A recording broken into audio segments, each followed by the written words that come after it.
It's no wonder that we always think of our childhood first when seeking the answers to unpleasant questions about our personality and life. It is like the foundation of our life. Everything else stands and falls with it. In the first years of life, the foundations are laid for how we perceive ourselves as persons, but also our environment. We learn what relationships are and how families function or not. Since we lack the means of comparison, each child sees life only from his or her own perspective. These experiences leave a lasting impression on us. We see them as the only truth, and this for a very long time. For this reason, much psychological research continues to focus on understanding the impact of early childhood experiences on later life.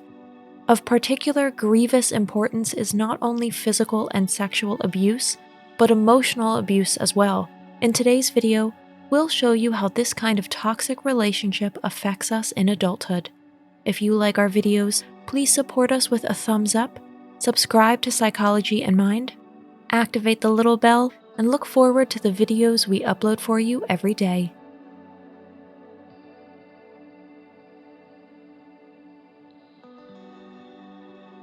Number 1. Attachments will always be insecure and anxious. The attachment theory developed by John Bowlby and Mary Ainsworth assumes that as adults we can attach to other people in two ways. A distinction is made between secure attachment and insecure attachment. The poor role model effect of childhood leads to the fact that other people are primarily perceived as a risk and insecurity factor. For those people, every bond is a step on thin ice that is only ventured under the greatest caution and with the greatest deal of skepticism. Opening up to partners or other people is difficult. They prefer to keep their distance and maintain their emotional safety distance from others.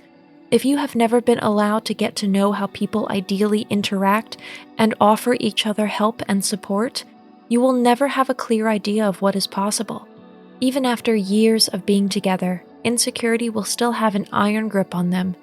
Even starting a family of one's own with the firm intention of doing better will not turn out to be a no-brainer, nor will it be sparing with disappointments. Number 2, emotional abuse inhibits emotional development. Being emotionally abused as a child cripples our emotional development. Instinctively, we probably know that what is going on in our young lives is wrong, but cannot be sure. Narcissistic parents or the unfortunately widespread power play of carrot and stick lead to the fact that we can hardly develop any feelings except insecurity and fear. We need security to develop authentic and honest feelings. If we do not feel this security, we prefer to keep it under wraps and suppress it as long as possible. Emotions mean risk for abused children, and this internalized mechanism haunts them throughout their lives. Joy is only a fleeting acquaintance for them. Quickly, the lightheartedness can be over, or perhaps even punished.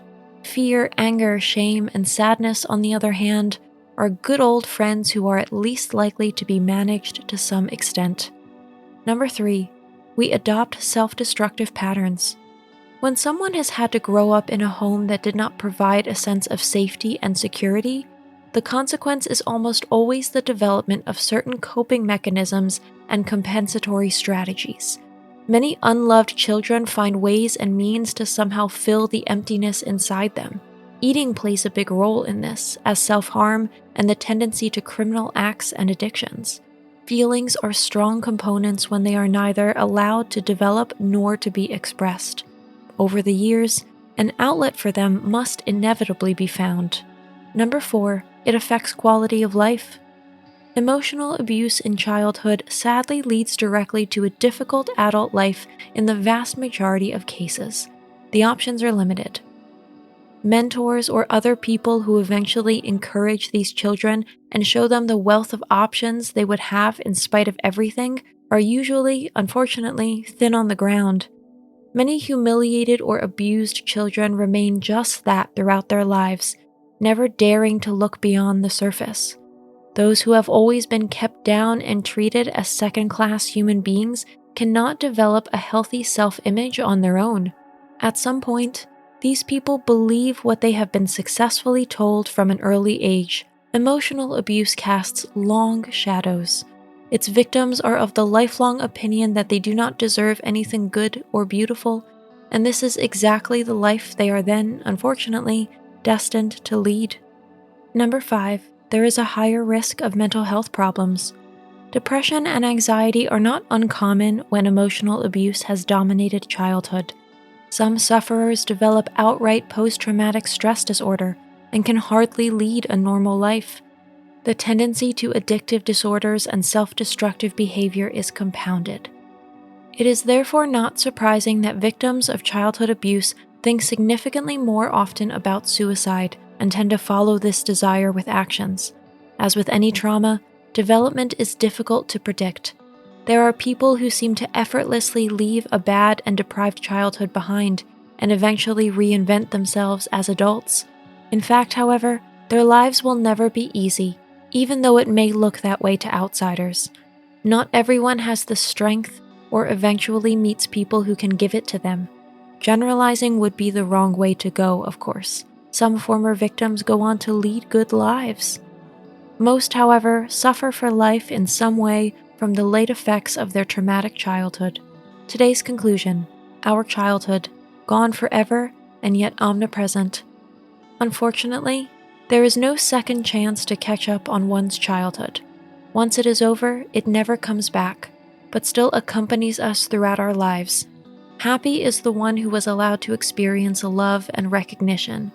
This experience lasts until the end of our days and allows us to become self-confident adults. It is different for victims of violence and abuse.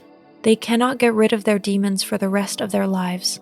What they desperately need is professional help and all the support they can get. Those who are able should definitely talk about their experiences. A sorrow shared is not only a sorrow halved. Your story also comforts people who are not yet able to walk this path. You convey to them, at least belatedly, but nonetheless, that their inner child does not have to remain alone. That's it for today. Thanks for watching. Did you find this information helpful? Do you have experience with it?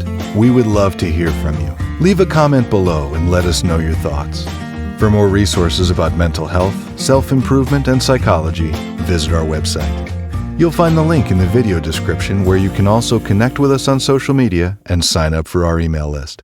Take care of yourself and have a beautiful day.